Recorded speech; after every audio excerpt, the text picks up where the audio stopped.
Mesdames et messieurs, bonsoir. À la une de l'actualité, violence post-électorale, le représentant spécial du secrétaire général pour l'Afrique de l'Ouest et du Sahel appelle les Guinéens au calme et à la retenue.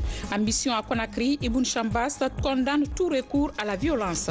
Communal 2018, la Commission électorale nationale indépendante a fait le point sur la situation de réception des procès-verbaux. C'était au cours d'un point de presse organisé ce matin par l'institution électorale. Éducation, la Fédération syndicale professionnelle de l'éducation se désolidarise de tout mouvement visant à perturber le bon déroulement des cours. Elle invite les enseignants à poursuivre le travail et le gouvernement à sécuriser les écoles. Voilà pour les titres. Encore bienvenue à tous. La session ordinaire du Conseil des ministres s'est tenue ce jeudi sous la présidence du chef de l'État, professeur Alpha Condé. Plusieurs sujets étaient à l'ordre du jour, notamment le renforcement des capacités d'absorption des ressources financières annoncées par les partenaires à la réunion du groupe consultatif de Paris et la problématique de la promotion rurale. Fodé Camara revient sur les grandes lignes du Conseil. Sous l'égide du président de la République, le Conseil ordinaire des ministres s'est tenu ce jeudi 8 février. Pour ce rituel hebdomadaire de compte-rendu des actions des membres du gouvernement, 4 points étaient à l'ordre du jour. Pour le premier point, le président de la République a donné des instructions au ministre de l'Agriculture et de l'Élevage. Des instructions qui les interpellent à entamer les préparatifs des journées relatives à leurs secteurs respectifs. Des journées prévues dans les villes de Zérékoré et Labé. Le chef de l'État a demandé aux ministres concernés de tenir une séance de travail avec les nouveaux partenaires identifiés pour la fin des travaux du nouvel abattoir et son extension.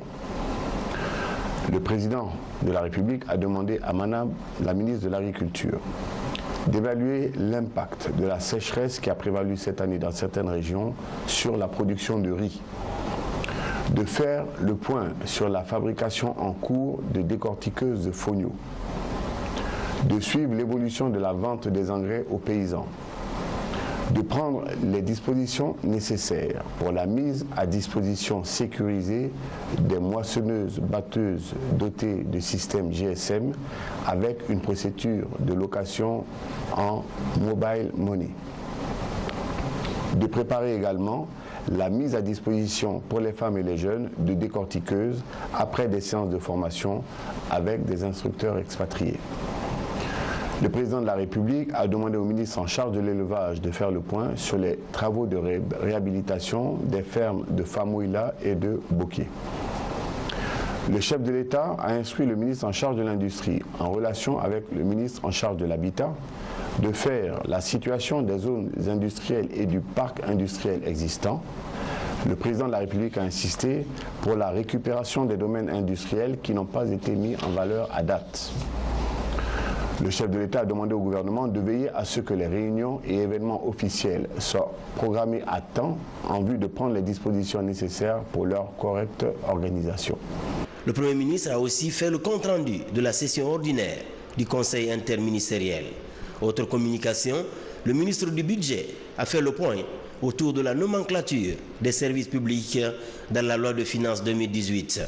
La ministre du Plan et de la Coopération internationale a levé le voile sur les dispositions pratiques envisagées pour la concrétisation des engagements financiers issus de la réunion du groupe consultatif sur le PNDS, Plan national de développement économique et social, tenue du 16 au 17 novembre 2017 à Paris. La ministre du Plan et de la Coopération internationale a également soumis un projet d'arrêté portant création, attribution, organisation et fonctionnement du dispositif institutionnel de suivi et évaluation de la mise en œuvre du Plan national de développement économique et social 2016-2020. Elle a rappelé l'instruction de M. le Président de la République lors de la clôture de la réunion du groupe consultatif, demandant au gouvernement de rendre opérationnel le dispositif institutionnel de suivi et d'évaluation du PNDES en vue de renforcer les capacités d'absorption des ressources promises. La ministre a soutenu que c'est dans ce cadre que ce projet d'arrêté a été élaboré. Ce dispositif est chargé de formaliser et d'animer un dialogue permanent avec toutes les parties prenantes autour des résultats du PNDES. Il comprend les organes délibérants et exécutifs suivants: le cadre de concertation et de coordination, le comité technique de suivi, les groupes thématiques de dialogue, le secrétariat technique. La ministre a souhaité l'approbation par le gouvernement du dispositif institutionnel de suivi et évaluation du PNDES en vue de renforcer la capacité d'absorption des ressources financières annoncées par les partenaires techniques et financiers. Afin de baliser la voie pour la réussite des travaux de la 29e conférence des chefs d'État et de gouvernement de l'Union africaine, la ministre de l'Action sociale et de la promotion féminine a participé à la 2e réunion du comité technique spécialisé sur le genre et l'autonomisation des femmes tenue du 1er au 8 décembre 2017 à Addis Abeba en Éthiopie. Au-delà de l'autonomisation des femmes, d'autres questions d'intérêt national étaient sur la sellette. À l'issue des débats sur les différentes questions suscitées, le Conseil a décidé ce qui suit. 1. Le Conseil autorise la mise en place de la nouvelle nomenclature budgétaire de l'État dans la chaîne de dépenses. Le Conseil invite le ministre du Budget à prendre toutes les dispositions structurelles en ce sens avant la prochaine loi de finances. Le Conseil approuve le projet d'arrêté portant création, attribution, organisation et fonctionnement du dispositif institutionnel de suivi et évaluation de la mise en œuvre du Plan national de développement économique et social sous réserve d'amendements. Pour conclure, au titre des divers, le ministre des Postes, Télécommunications et de l'économie numérique a informé le gouvernement que la Guinée est désormais dotée d'un point d'échange Internet dont le lancement aura lieu dans les jours à venir. Principaux avantages, améliorer la qualité et démocratiser l'accès aux services Internet, sans oublier une réduction considérable du coût de la communication. La facture de ces infrastructures, qui s'élève à plus de 3 milliards de francs guinéens, est financée par la Banque mondiale. Dans ce registre, autre nouvelle, la 3e édition de la Semaine nationale de l'entrepreneuriat numérique aura lieu à Conakry du 17 au 18 avril 2018. On ouvre à présent le dossier politique de ce journal, violence post-électorale. Le représentant spécial du secrétaire général pour l'Afrique de l'Ouest et du Sahel appelle les Guinéens au calme et à la retenue. En compagnie du ministre Maître Cheikh Sako cet après-midi même, Ibn Chambas condamne tout recours à la violence. C'est un reportage signé Kerno Younoussaba. Les Nations Unies sont préoccupées par la situation qui prévaut en Guinée au lendemain des élections locales. Pendant que les résultats définitifs de la CENI sont attendus, des violences sont signalées par endroits dans le pays. En mission de travail en Guinée, Ibn Chambas, représentant spécial du secrétaire général des Nations Unies en Afrique de l'Ouest et du Sahel, fait le point de la situation avec le garde des Sceaux et prêche l'apaisement. À ce stade, le processus est toujours en cours. Donc, nous appelons à tous les acteurs politiques à la retenue. Il faut qu'on laisse la CENI de continuer avec son travail et puis à la fin, s'il y a des doléances, il y a un recours, le processus légal pour un redressement. Mais pour les Nations Unies, il faut être clair. Ce n'est pas acceptable d'utiliser la violence dans un contexte électoral. Ces violences qui ont occasionné des pertes en vie humaine et des dégâts matériels importants interpellent la justice. Le ministre Sako condamne ces abus et promet justice. Il faut absolument la sérénité, il faut absolument un climat de tolérance dans cette période électorale. Quant aux magistrats, comme vous savez, on a déployé les magistrats dans toutes les circonscriptions. Ça n'a pas été facile. Ils ont eu des discours et on leur a donné des positions assez claires là-dessus. Impartialité, neutralité entre les acteurs politiques. Et ce qui a été dit, je me permets de rectifier, aucun magistrat n'a annulé les votes. Les magistrats n'ont fait qu'écarter quelques votes qui sont soumis donc au contentieux après. Ça a été écarté provisoirement. C'est important que ça soit dit. Quant au contentieux, ils seront tranchés par la voie légale. Sur les actes de violence également, je tiens à dire solennellement que tout citoyen guinéen qui sera auteur de violences post-électorales répondra devant la loi, quelle que soit son obédience politique. Auparavant, Ibn Chambas avait dans une déclaration salué le climat apaisé des élections locales du 4 février dernier et en avait appelé à la retenue et à la sérénité, toutes choses devant garantir la paix et la quiétude sociale. Sur la même lancée, le ministre de la Sécurité et de la Protection civile a présenté ce jeudi la situation de ces violences enregistrées à travers le pays. Maître Abdul Kabele Kamara est au micro de Adama Traoré et de Sekou Sissoko. Le ministère de la Sécurité et de la Protection civile constate avec regret et amertume que les consultations électorales organisées en vue de la consolidation des acquis démocratiques de la Guinée sont en passe de devenir des moments de crainte et de peur pour des raisons fondamentalement liées à la récurrence des violences politiques. Ces violences politiques qui compromettent la cohésion sociale et la sécurité des citoyens sont, selon les informations dont nous disposons, le fait de certains acteurs politiques et personnes mal intentionnées qui n'ont pour seule ambition que de saper ces acquis démocratiques. Dans une énumération non exhaustive des actes de violence enregistrés au cours de ces derniers jours, l'on peut noter, entre autres, le meurtre de 4 personnes et des dégâts matériels importants survenus à Kalenko, dans la préfecture de Dinguiraye, entre militants des partis politiques sur fond de contestation des résultats. L'exercice des actes d'outrage et de rébellion aux forces publiques de police et de gendarmerie. L'incendie d'un véhicule de la compagnie mobile d'intervention et de sécurité numéro 5 à Baïlo-Baya, au cours duquel 5 agents ont été grièvement blessés et admis d'urgence à l'hôpital. Le tir avec un calibre 12 sur un véhicule de la brigade anticriminalité BAC numéro 6 à Baïlo-Baya. La menace de mort proférée par un candidat à l'endroit des membres d'un bureau de vote à Ouémé, dans la région de Zérékoré. De même, le ministère de la Sécurité et de la Protection civile condamne et fustige les agissements de certains acteurs politiques qui s'autoproclament sans fondement vainqueurs des élections dans certaines circonscriptions électorales à Conakry et à l'intérieur du pays. Ces agissements, qui sont en soi porteurs de germes de violence politique, constituent également des violations graves des dispositions du Code électoral.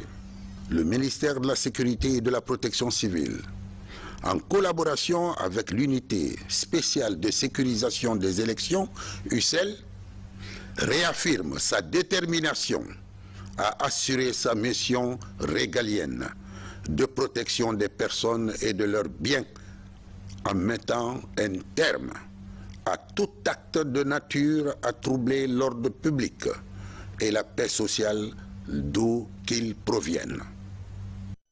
Même son de cloche d'apaisement chez les activistes guinéens, les acteurs du regard citoyen, les activistes de la société civile et les leaders religieux ont tous fait des déclarations dans ce sens. Ils exhortent à privilégier le dialogue pour l'intérêt supérieur de la nation. Kerno Ousmane Diallo. Les troubles survenus dans les préfectures de Kindia, Dinguiraye et à Kalenko, où des cases ont été brûlées, et à Conakry. Une situation inacceptable que dénoncent les organisations non gouvernementales qui appellent au calme et à la retenue. Réunis au sein du regard citoyen, les acteurs de la société civile interpellent toutes les parties dans ce processus électoral.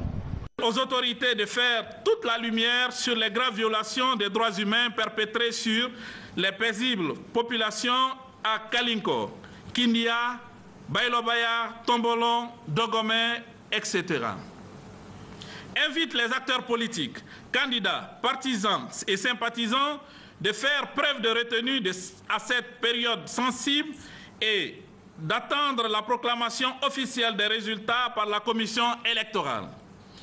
Les médias ont plus de professionnalisme à s'abstenir de toute diffusion de propos incitant à la violence et de s'inscrire dans la logique de l'apaisement. Autre couche sociale inquiète et qui appelle au sens de responsabilité les religieux. Par la voix de leur secrétaire général, ils rappellent ce qui doit primer. La Guinée est notre case commune. L'intérêt supérieur de la Guinée, la paix et la cohésion sociale doivent être placés au-dessus de tout. Et les préserver est un devoir sacré pour nous tous. Mouvance présidentielle, opposition, société civile, citoyens et citoyennes.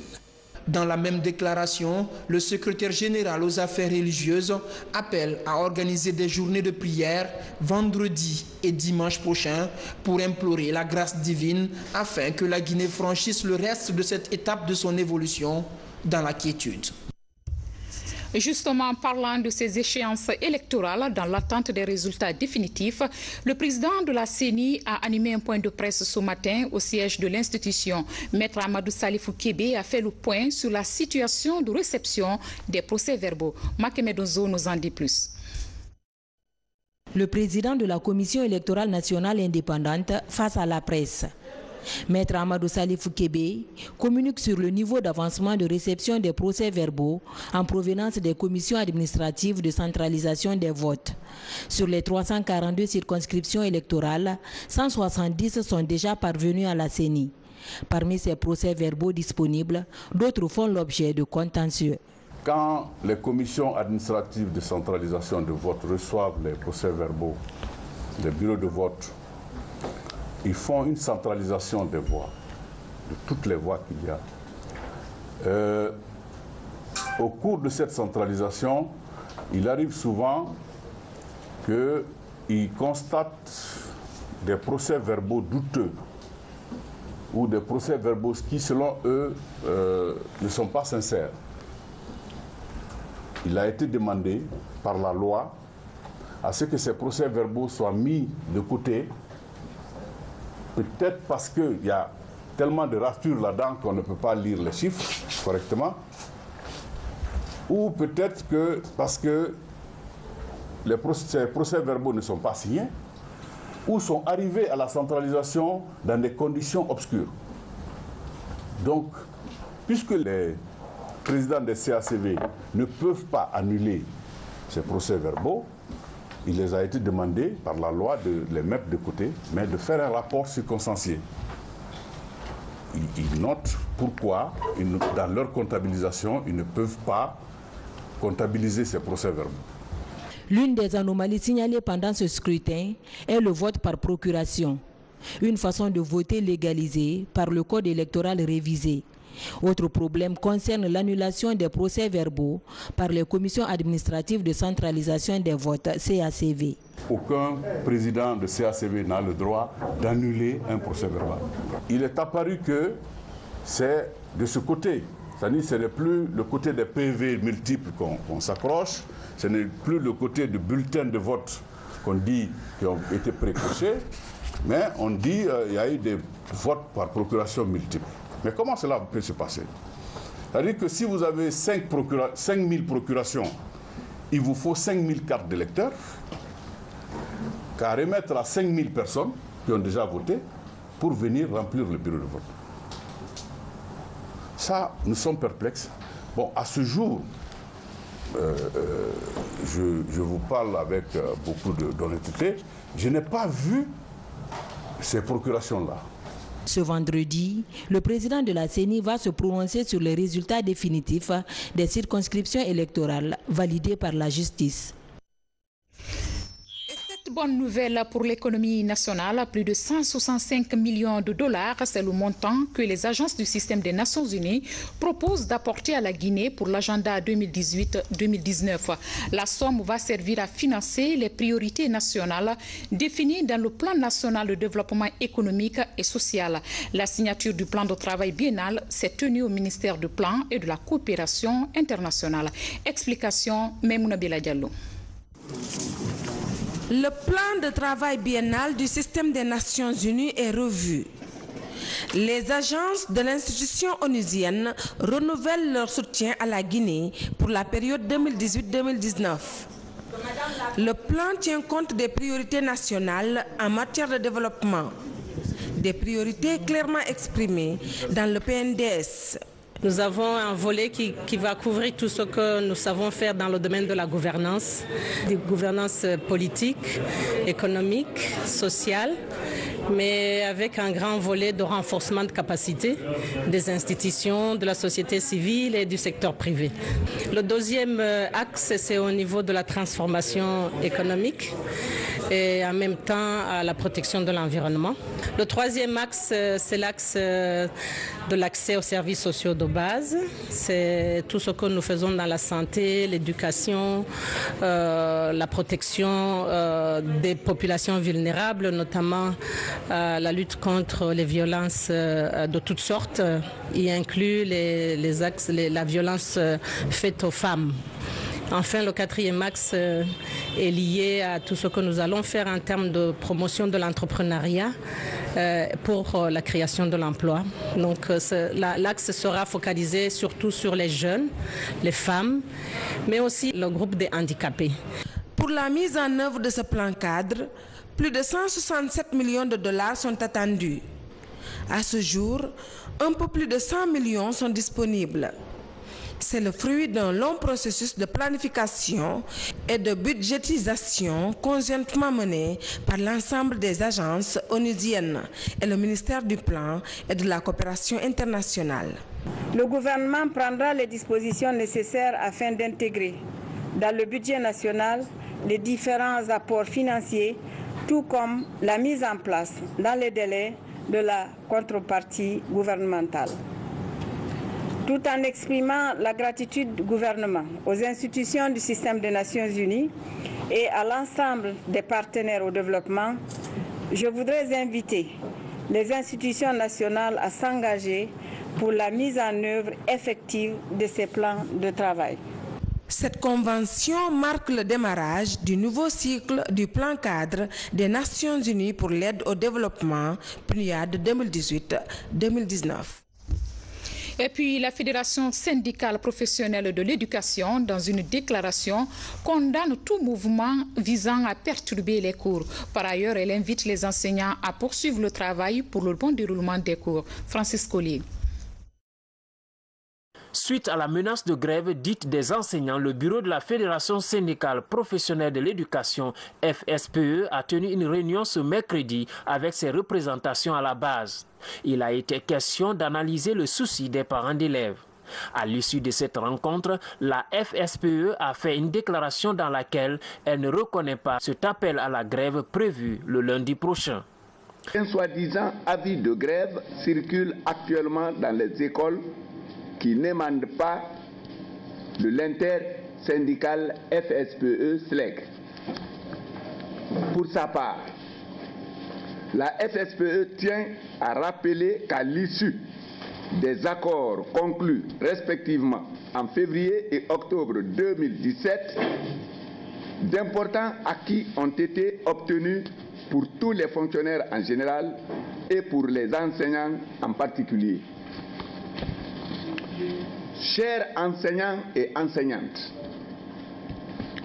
tous ces acquis et d'autres ont été obtenus grâce à l'unité d'action qui a toujours caractérisé l'intersyndicale FSPE-SLEC, soutenue par l'intercentrale CNTG-USTJ.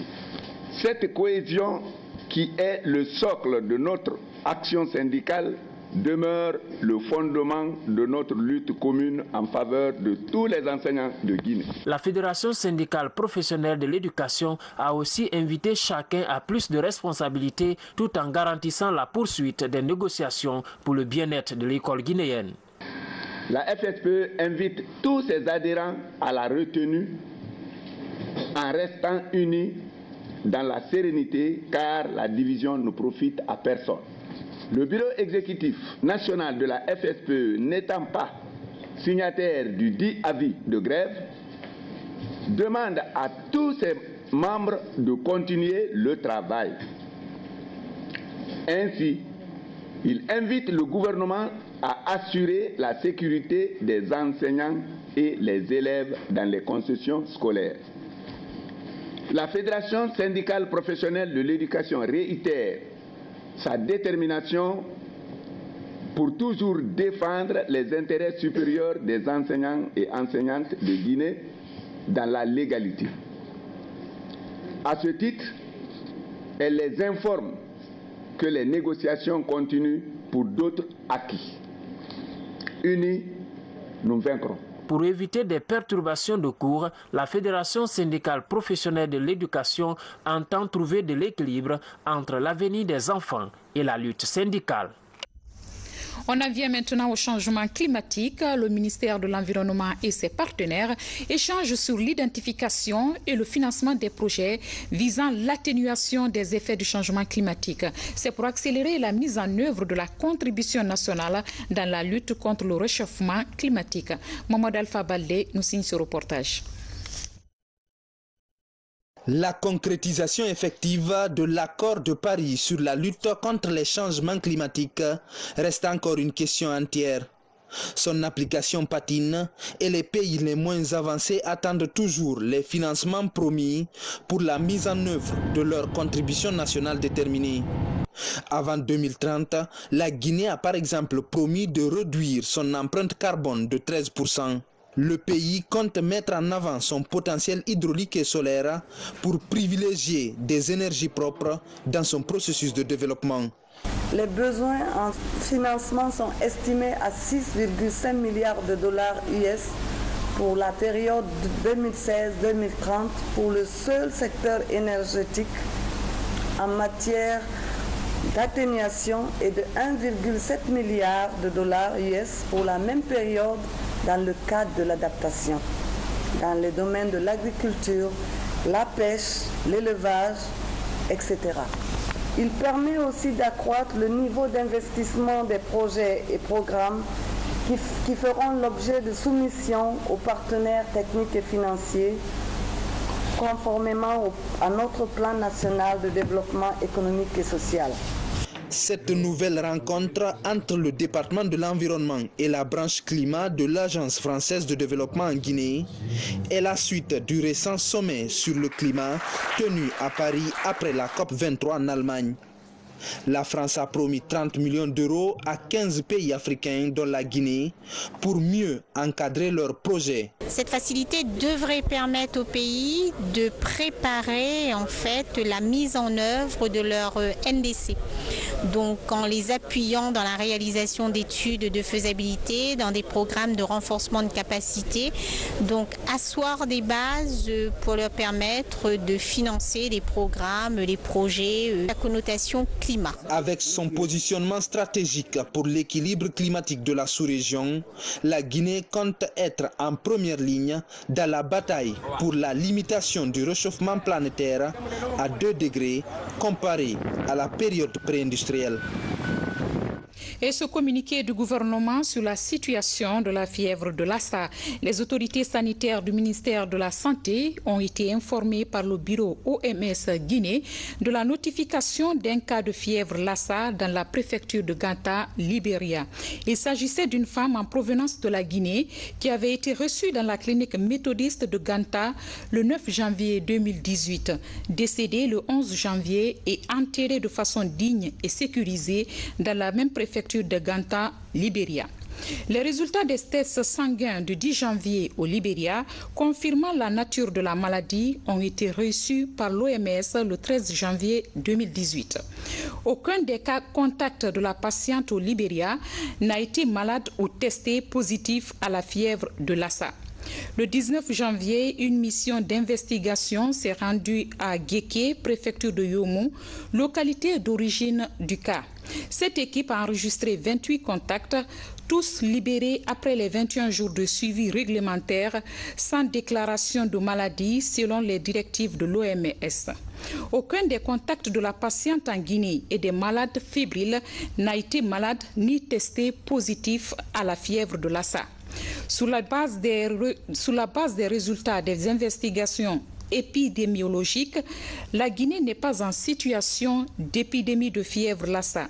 Le ministère de la Santé poursuit à titre systématique et préventif de la sensibilisation des populations et des services de santé et d'hygiène publique sur les mesures universelles de prévention et de contrôle des infections, sur le renforcement de la surveillance épidémiologique. Signé le ministre de la Santé, Dr Abdourahmane Diallo. L'Union européenne s'active auprès du ministère de la fonction publique dans sa mise en œuvre des réformes.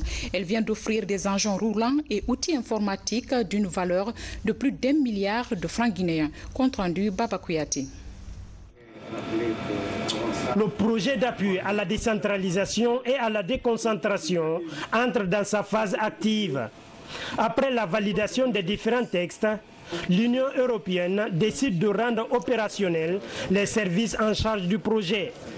Ce sont 8 motos tout-terrain, un véhicule 4x4, des outils informatiques composés d'ordinateurs portables, bureautiques et imprimantes qui sont offerts au ministère de la fonction publique.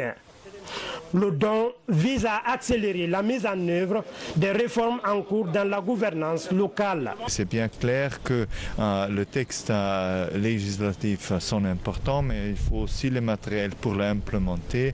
Et comme ça, cet matériel va réellement servir à améliorer le service public ici en Guinée. Cet appui institutionnel de l'Union européenne s'élève à plus d'1 milliard de francs guinéens. Avec ses engins roulants et matériel informatique, le département de la réforme administrative a désormais un moyen pour intensifier les missions d'inspection dans les services déconcentrés.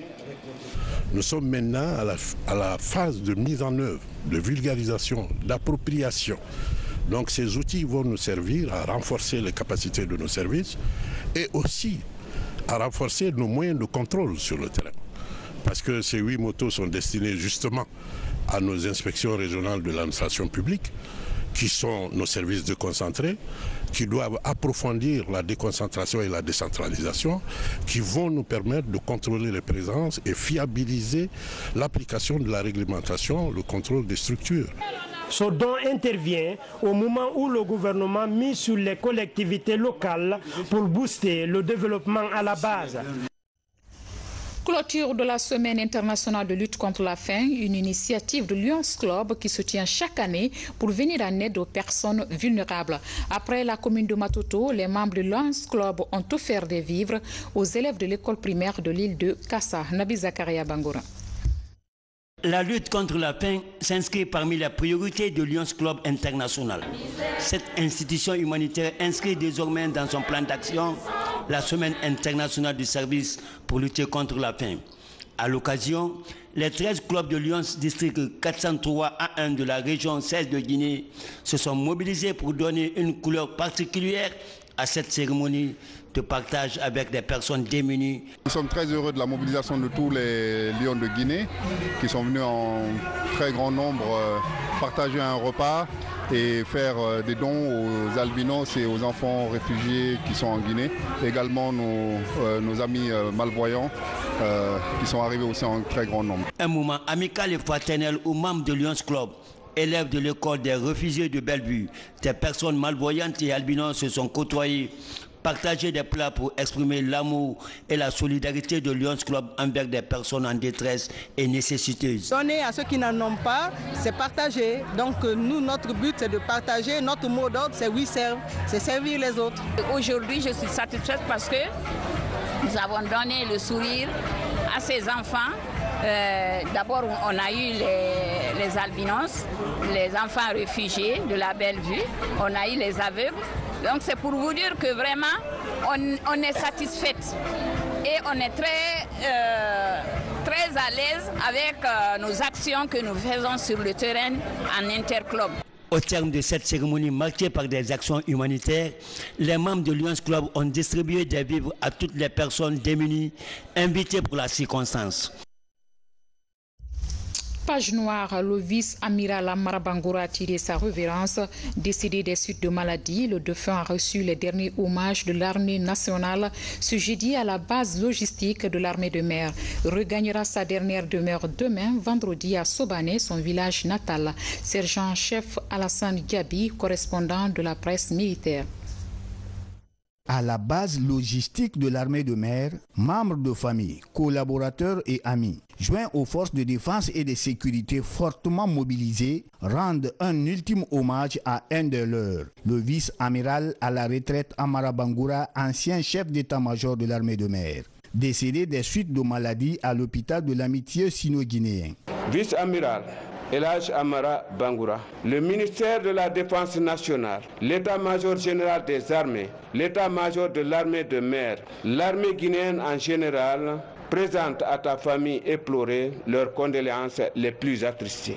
Et nous, tes compagnons d'armes et amis, te regretterons et te pleurerons pour toujours. Que la terre libre et bénie de Guinée, que tu as tant aimé et servi avec honneur et loyauté, te soit légère. Incorporé dans l'armée en 1964, cet officier a connu un brillant parcours dans sa carrière militaire. Il a occupé, entre autres, des postes de chef d'état-major de l'armée de mer, attaché militaire près de l'ambassade de Guinée en Chine, ambassadeur extraordinaire et plénipotentiaire de la Guinée en Russie, avant de faire valoir ses droits à la retraite en 2008, soit 44 ans de service actif. Le vice-amiral Amara Bangoura, que les intimes appelaient affectueusement Amara Gboni, part pour l'éternité. Nous nous souviendrons encore longtemps de ce grand jeudi où cet homme vertueux, patriote, infatigable rendait l'âme. L'immense marée humaine qui se succédait chez nous à Sangoya Africop après l'annonce de son décès. Le disparu était très disponible à assumer les missions avec succès grâce aux relations humaines et du vivre ensemble. Ainsi, nous avons ensemble connu des moments difficiles lors de la catastrophe de toute une flottille sur les berges de son Sobané natal. Seul le sang-froid, la patience, le courage, l'autocritique ont prédominé. Originaire de la préfecture de Bofa, vice-amiral Amara Bangoura tire sa révérence à l'âge de 78 ans. Il rejoindra sa dernière demeure à Sobané, son village natal, laissant des veuves et des enfants. Paix à l'âme de l'illustre disparu, que la terre de Guinée que tu as tant aimé et servi te soit légère. Mesdames et messieurs, ces notes de tristesse mettent fin à ce journal. Merci pour votre fidélité durant cette semaine. Demain, vous serez avec une nouvelle équipe. Bonsoir, à bientôt.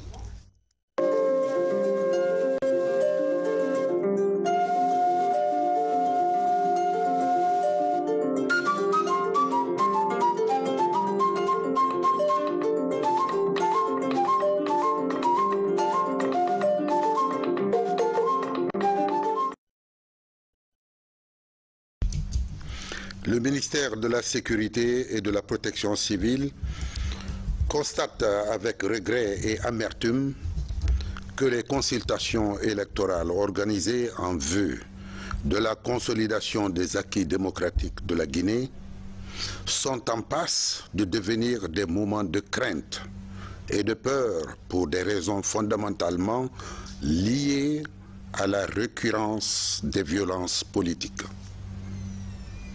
Ces violences politiques qui compromettent la cohésion sociale et la sécurité des citoyens sont, selon les informations dont nous disposons, le fait de certains acteurs politiques et personnes mal intentionnées qui n'ont pour seule ambition